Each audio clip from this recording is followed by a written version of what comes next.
Hello and welcome back to the Sober Truth in Real Estate. I'm Ruth Ann Strauss with Height and Company Real Estate. And I am Keith Cooper with Direct Mortgage Loans, and welcome back. Yeah. We've been pretty consistent lately. We have 3 weeks in a row. I know. Maybe four, actually four, because we did like a little tester. Then, Well, we've been on a roll. We have. We deserve an award for this. I know, it's insane. How's your week been so far? It's been good. Weather's been up and down, but with the few days of nice weather, we've seen more people calling, getting ready to list, getting ready to go look at homes, all that kind of stuff. So it's definitely getting there. Yeah, I've noticed a definite increase. It's weird. It just kind of happened out of nowhere, but it's so weird because the market right now, and I talked about this earlier, the market right now is so volatile because of everything going on in Iran. Yeah. That, with the oil surging, and then they make a comment that we have a reserve and it's going from $100 a barrel down to 80, and then the market gets happy and the market improves. And then today, there was something else. I don't even know what's going on. They made an announcement that they're gonna, take 4 million barrels of, I don't know. I was trying to read it before I walked in here. Yeah. So that seems like it's a good thing, yet the market is just totally tanking today.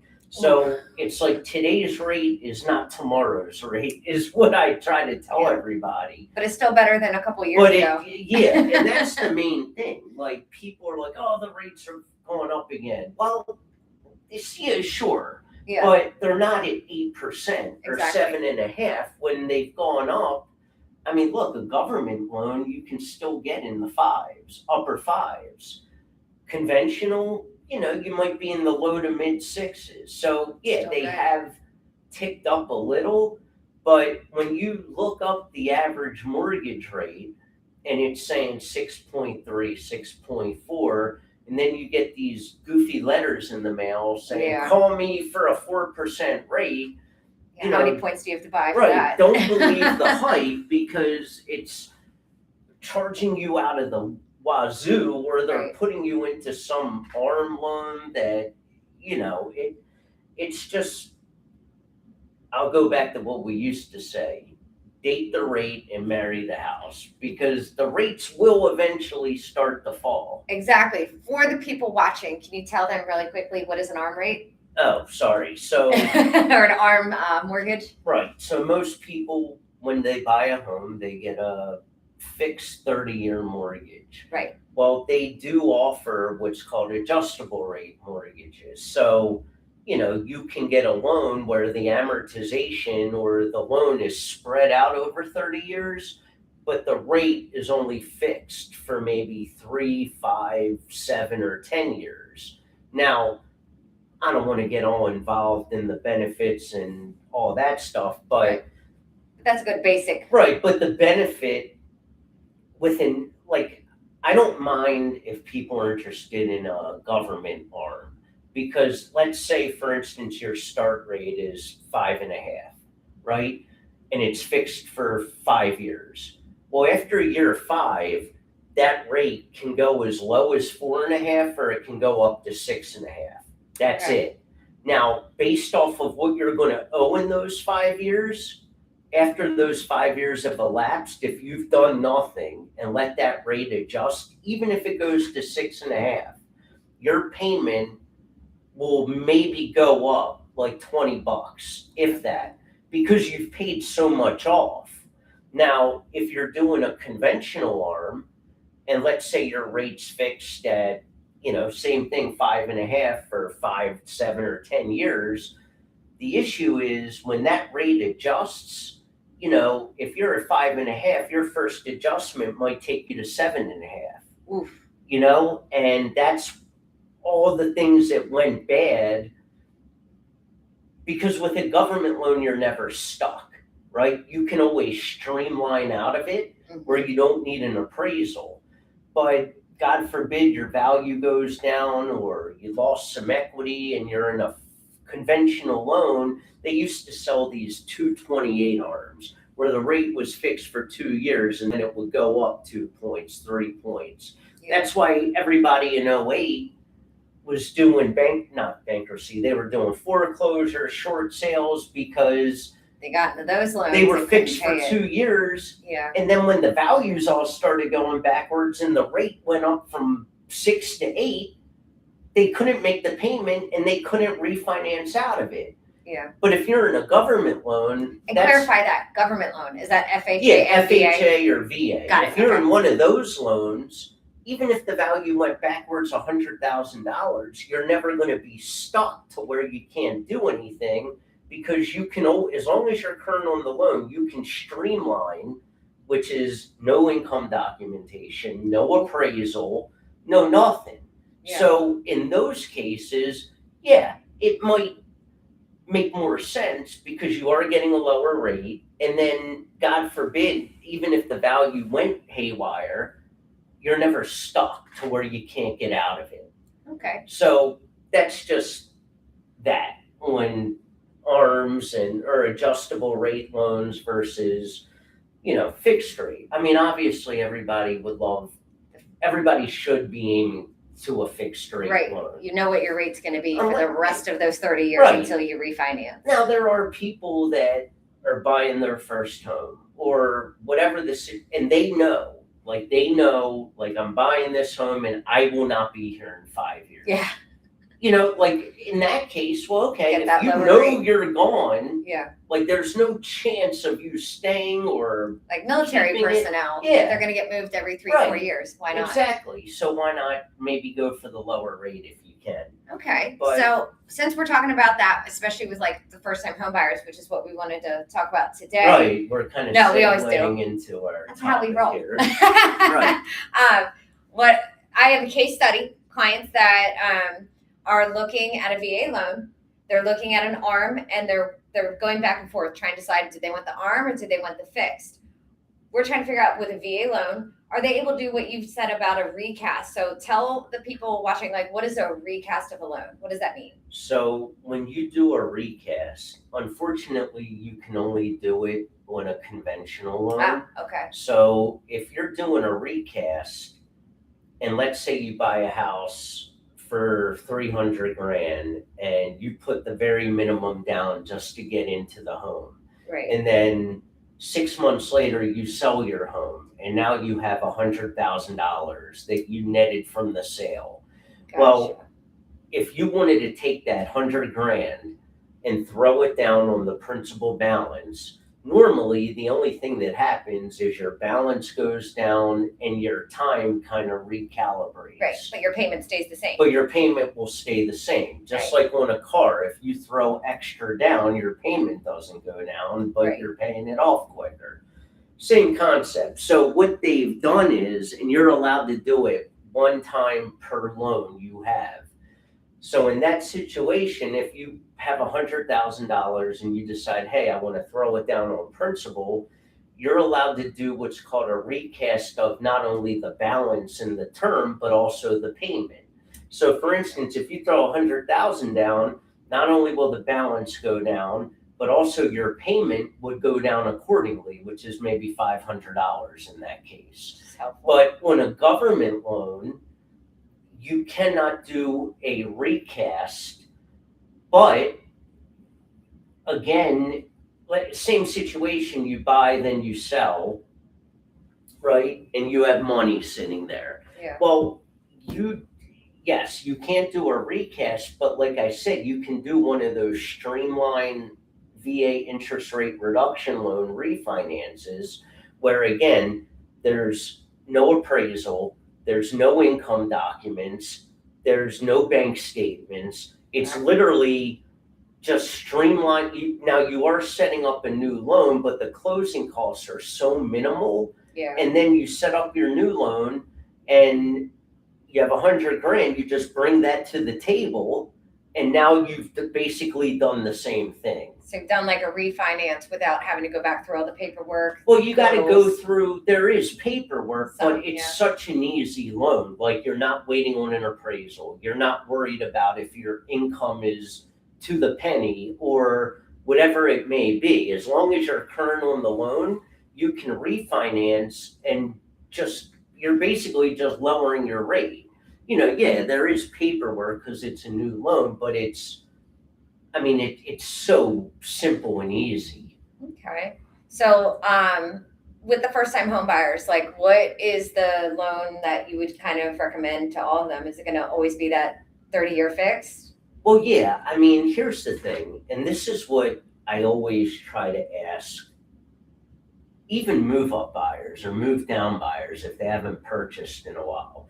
If you can find out three things from a buyer, then you can make everybody's life so much easier. Because what buyers do, they'll drive around, they'll see a home online, look at the estimated payment. Which is crazy. Don't look at the estimated payment. Let me just Yeah. segue right there. The estimated payment is insane. Those are based off somebody with an 800 credit score with really, really strong income, and then that's putting down 20%. So when you see that estimated payment type thing, right, that's crazy. Don't look at that. That is not going to be your payment. He will tell you your payment. Yeah, but people, will look at that, right, and the taxes are 90% of the time wrong. Yeah. The whole thing's misleading. Mm-hmm. Or they'll go out to a home and see a $500,000 home that they fall in love with.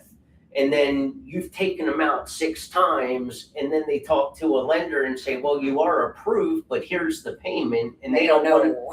Right. So to make not only the buyer's life and the agent's life a lot easier, all you got to do is ask 3 simple things. What county are you looking in? That way you can get a feel of what the property taxes are going to be. Where are you comfortable with a payment? Right. And how much money are you think you're working with? Once you know those 3 things, you can back right into a purchase price. Yeah. And then the agent knows exactly where they are, an idea of what area they want to be in and what price homes to show them. Yeah. Now, if they decide, hey, they want to go up, that's on them, but at least they know what the outcome of that's going to be. Yeah. So, and again, it all depends. There's some first-time buyers that have a ton of money. Yeah, saved up for years at mom and dad's house. Yeah, they've saved up, or their parents are giving them a large gift, or, who knows what the case. Or some people might have a good credit score of like a 700, but not a lot of money down. Yeah. And you can do a conventional loan with 3% down, or you can do an FHA loan with 3.5% down. Yeah. Because FHA first isn't just for first-time buyers, but it is a low down payment loan, and generally those rates are going to be lower than conventional rates. And it's a lender's job to kind of compare and contrast. Okay, here's what's important to you, right? You don't have really any money. So, okay, we need to either get money from the seller, get down payment assistance, or whatever it is to make sure that we can get to where you want to be as far as payment with the money that you're working with. And that all takes like one huge thing, communication. Right. It's just having a conversation. It's got to be open and honest communication. Like the realtor and the lender are basically sworn to keep that information secret. Like we're not going to go out and tell everybody how much you make or how much money you're working with. We can't do that, but we need to know those things. Otherwise the agent can't negotiate a contract with a listing agent if we don't know what we're working with. Like case study, like we have right now, we have a short sale that's under contract, and there's a lot of back and forth between the short sale negotiator, the listing agent, myself as the buyer's agent. And we need to know exactly how much money the buyers are working with, like to pay the closing costs. We need to know how much their budget is, where the monthly payment's going to be, what the total price is, so we can figure out a way to make it all work. Right. So I think a lot of buyers out there are really hesitant to share that kind of financial information, but they need to know that that is completely kept, lock and key. That's not going anywhere. We're not going to shout from the rooftops what you're making. It's nobody's business, but we need to know to help and advocate for you and negotiate on your behalf. Right. We're not selling anybody's information, and some people get embarrassed or whatever. And look, We don't judge. There's no right or wrong answer. You Yeah. know, I have people that I've spoken with that make hundreds of thousands of dollars a year that don't want a payment over 1,500 a month.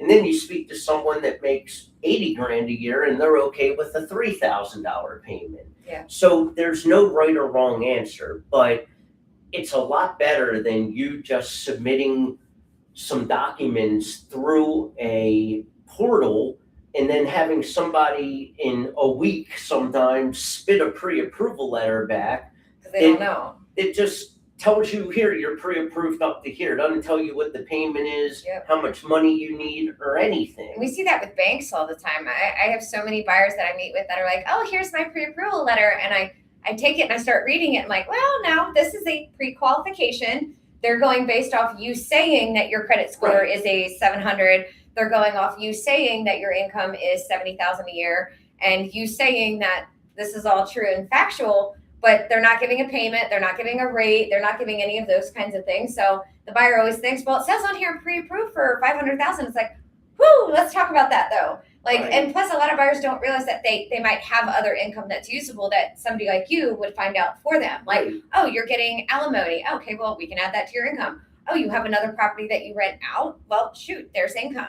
So there's income that people don't know that they have, or like when you have a hourly employee that's getting a whole lot of overtime, like that's stuff that the lender needs to really figure out and use. Right, because not all your income, unfortunately, is 100% usable. Right. And let's be honest, when most people think about money they need or assets, all they're thinking is what's in my checking or savings. Yeah, They're not 401ks, come on. Yeah, they're not looking at IRA, 401k, a gift, down payment assist, whatever it might be.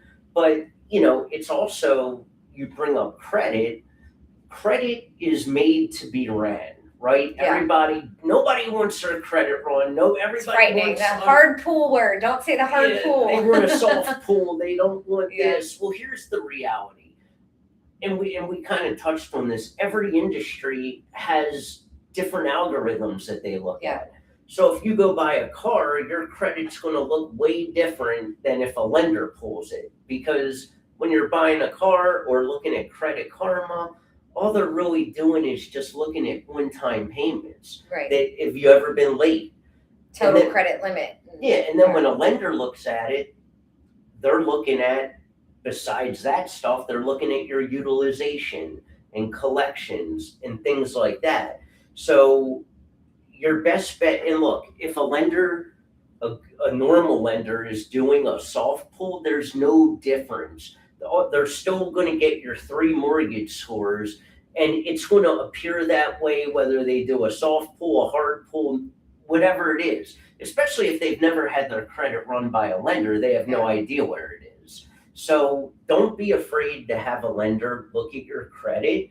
It is what it's meant for, and you need to have somebody look at it to get to your end goal. Well, they all believe this like lie that, oh my God, they're going to do a hard pull on my credit and I'm going to lose like 40 points. And that's No. not it. Why your No. score went down 40 points Yeah. is not because I pulled it. It's because you've got 3 credit cards that are all maxed out, even though you've never been late once. Yeah. So there's different things that can cause your credit to look differently.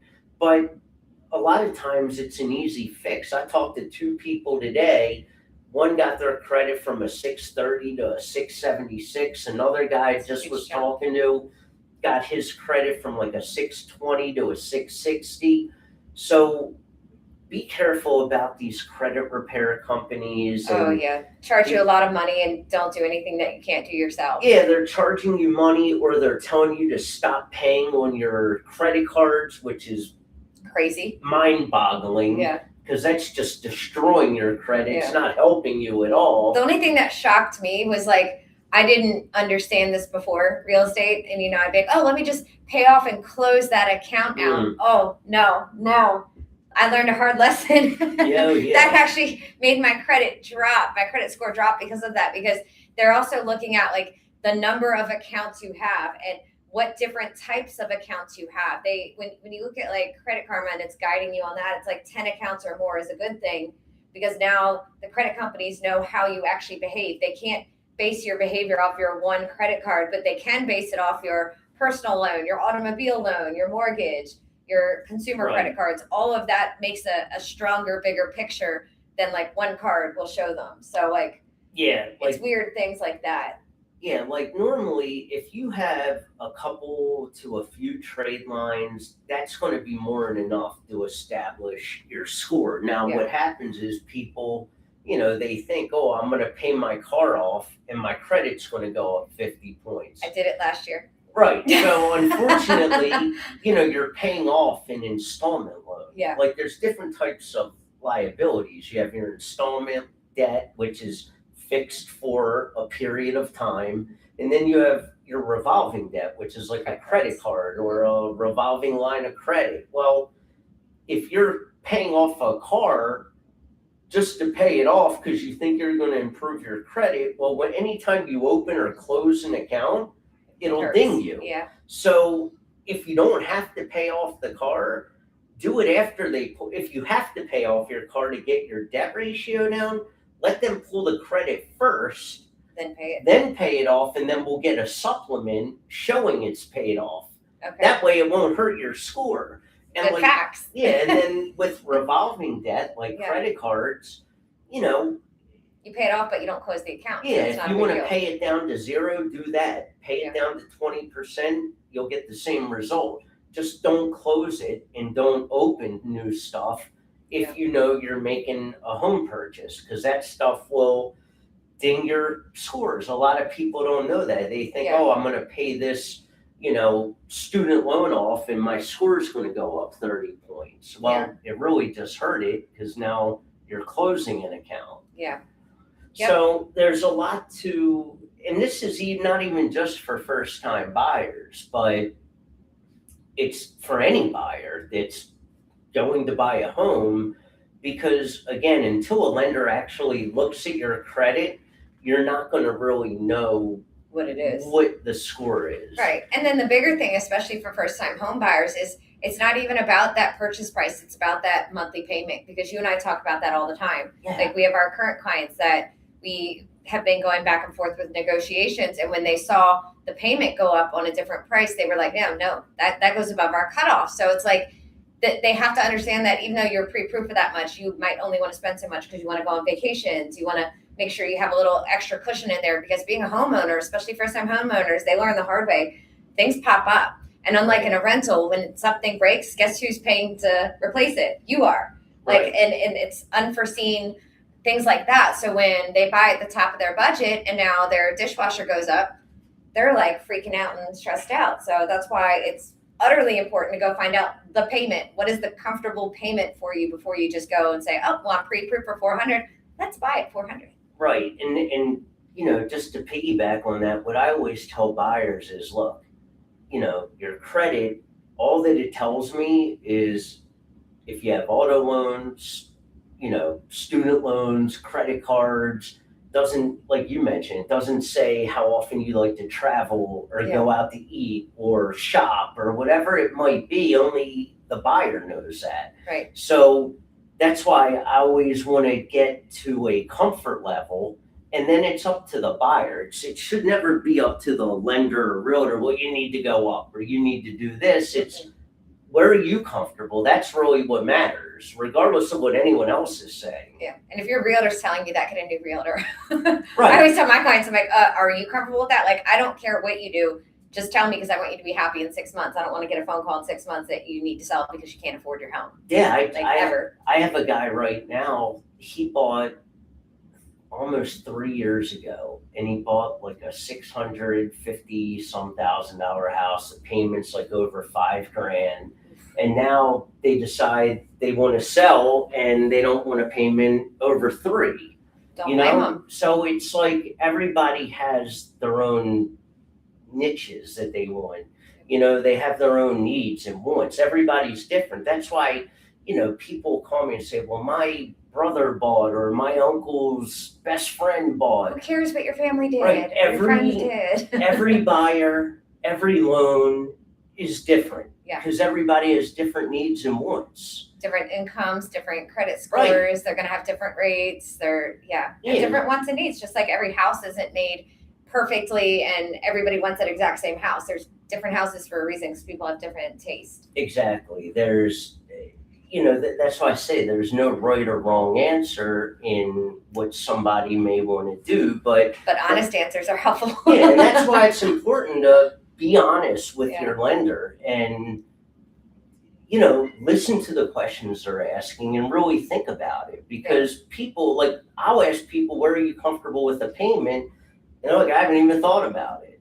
Well, you got to know something up front, otherwise you're just shooting in the dark. I know. It's funny, they'll say that and then you throw a number at them and they're like, ooh, that's too high. It's like, okay, so you have thought about it. Mm-hmm. There are boundaries here. Or I'm not concerned with the payment. Okay, so $5,000 a month. Well, right. You have some concern. I'd rather them say they're not concerned with the rate, because you and I've seen over the years the people that only care about the rate, and you and I are banging our heads against the wall like, why does the rate matter? The payment matters. Like, get the rate. Yeah, because think about it. If you are okay with a $2,500 payment and the rate's 15%, but your payment's $2,400, and you love the house, who cares? The rate is temporary. Yeah.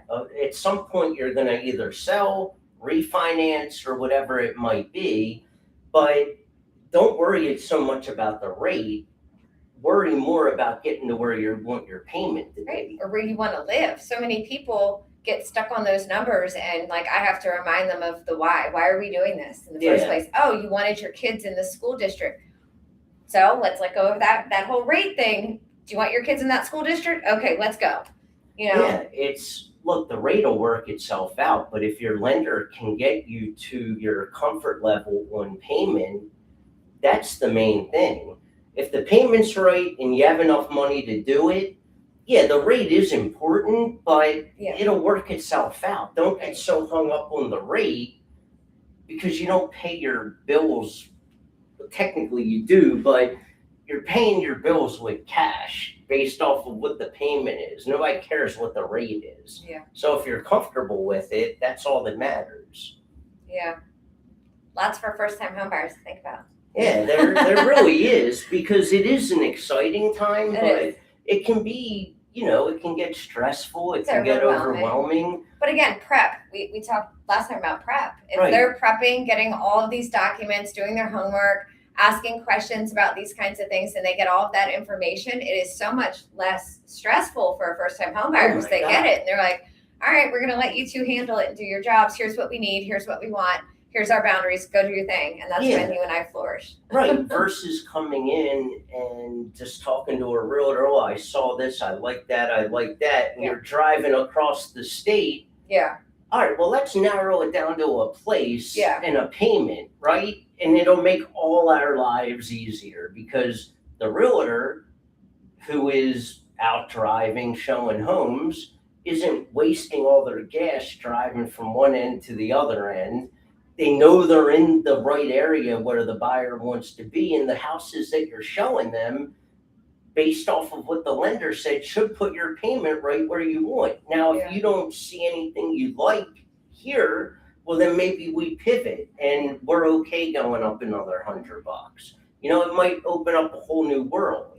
Yeah, and that's always the difficult part, though. Like you said, like driving all over the place when they don't even know like what area they want to live in. Because believe me, I've had clients from out of state that we looked in Southern Maryland, Frederick, up to Cockeysville. We were all over the Maryland map.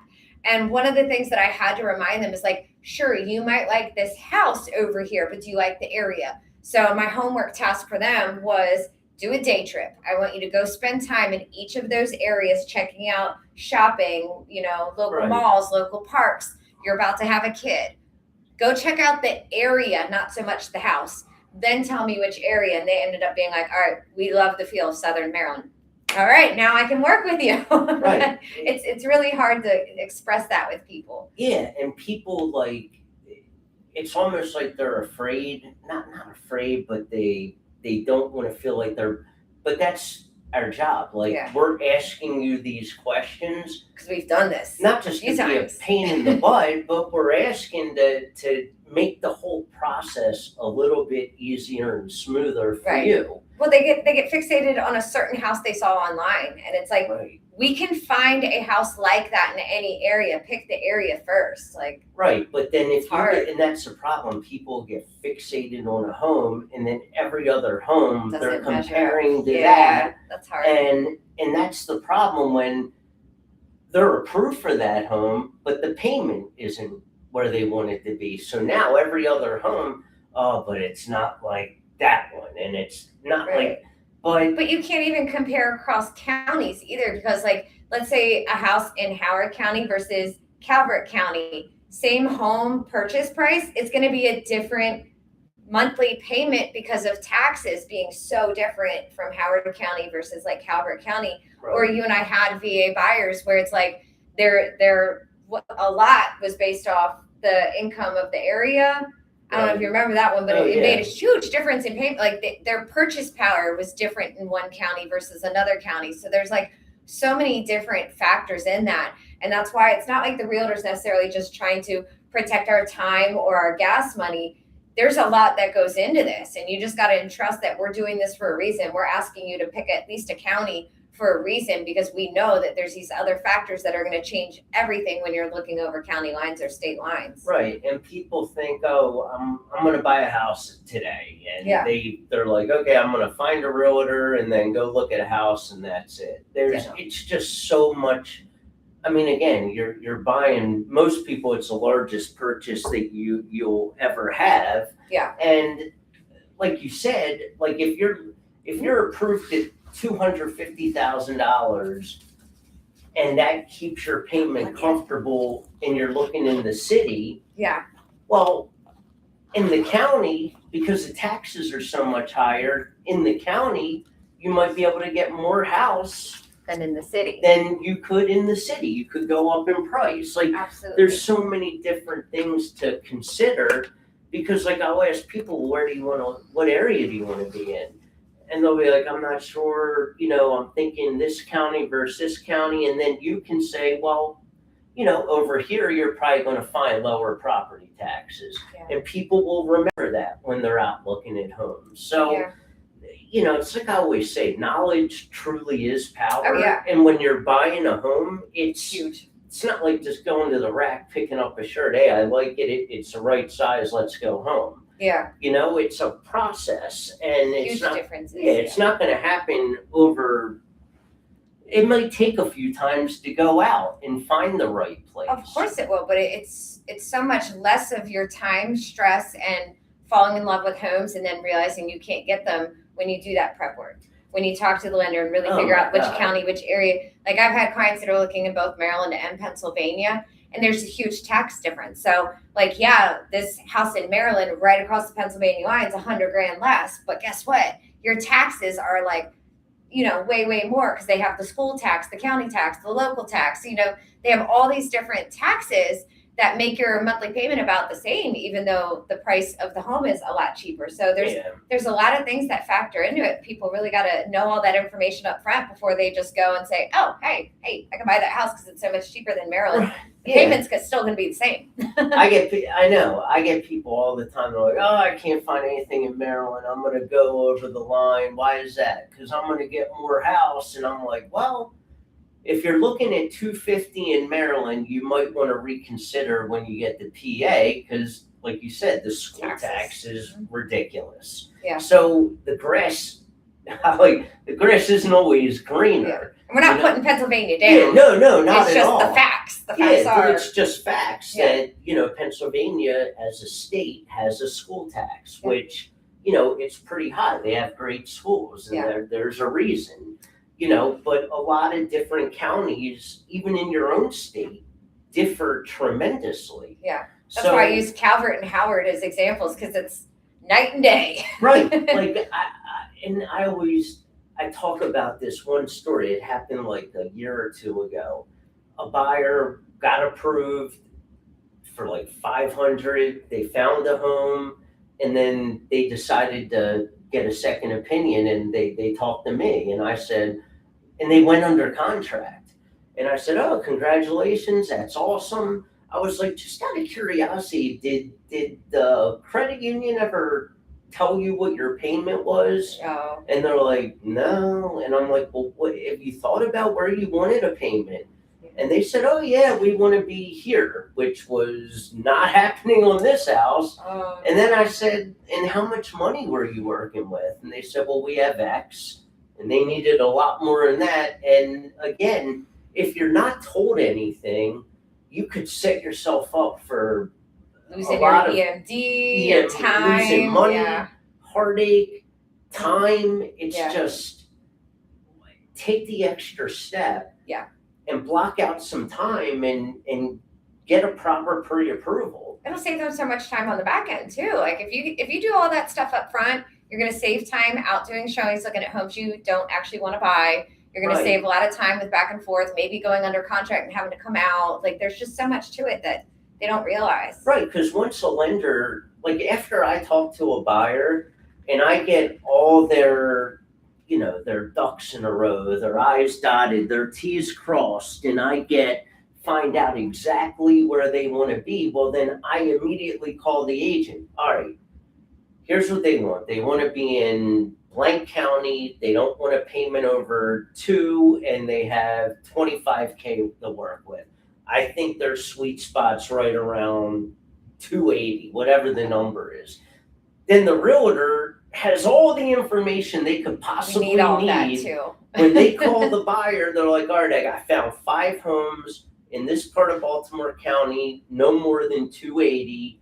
And now the realtor has a plan. Yeah. You all have a game plan to find, at least to start. Yeah. And we need more than even just a game plan, because sometimes the game plan changes. So like, let's say we've got our first time home buyers, we're out looking at homes, we're only thinking about, a fixed rate conventional loan, but then they see a home that they love, but it needs some work and they don't have the money to do that work. Now we're talking about, okay, so can we do a 203K loan? Like what other options are there?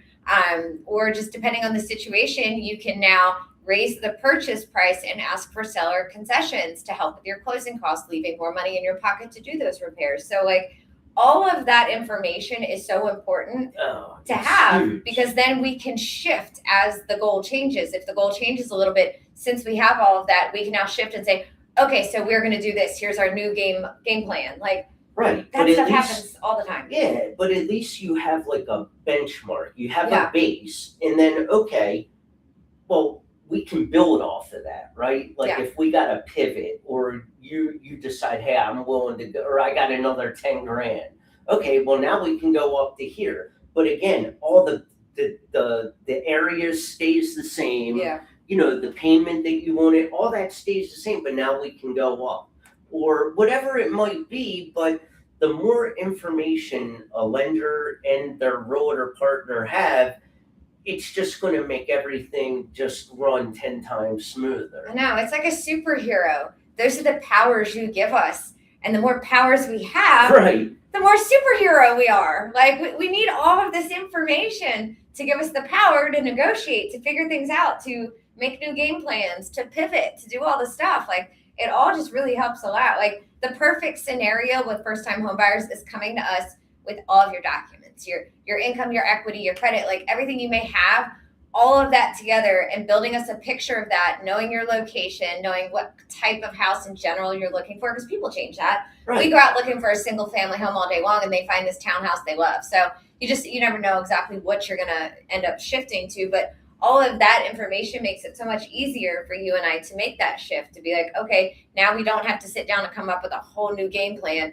We can just alter it a little bit and it's going to work out for our buyers. Right. And it just, I can't even tell you how much time it's going to save. Oh yeah. Well, everybody. Like everybody, again, every loan is different. And that's why it's important. Everybody wants to do everything electronically, and that's great when you can get to that point. Yeah. But until you're able to, okay, I need these documents, and you can communicate without having to call them every second. But you've got to have that conversation, because everybody's different. And just because your friend bought, this $500,000 home in this neighborhood doesn't mean that that's what you want. Yeah. You might have better credit, or you might want a lower payment, or you may not have X. There's so many variables that no two transactions are identical. No, not at all. And then one of the things I've seen with like first time home buyers is yes, we do you were talking about doing things electronically. We do a lot of this electronically, all the documents and all that. There's nothing wrong with asking your realtor to sit and explain those documents Oh because my God. I see it all the time. And like I tell my clients, look, we can do it that way where I just send you everything in a brief synopsis of what's in each document. But please call me if you want to talk about it. I've had the ones that are like, no, Ruth Ann, we really want to go through it. And I'm like, I feel better. I feel better when I can sit and go through page by page. Here's what you're signing. Page by page. Here's what this means. Because then we're all on the same page. Everybody really understands.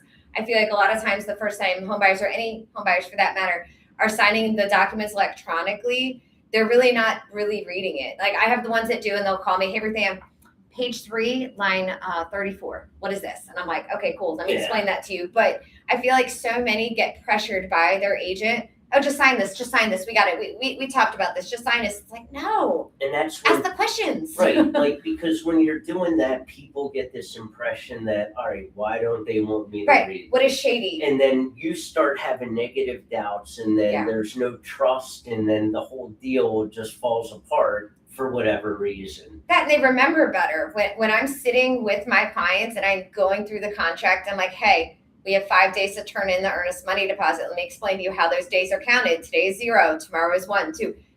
When I go through that with them, they remember it better than when I just send an email that says, hey, here's this, here's that, here's that. Good luck remembering that. Sign all this paperwork.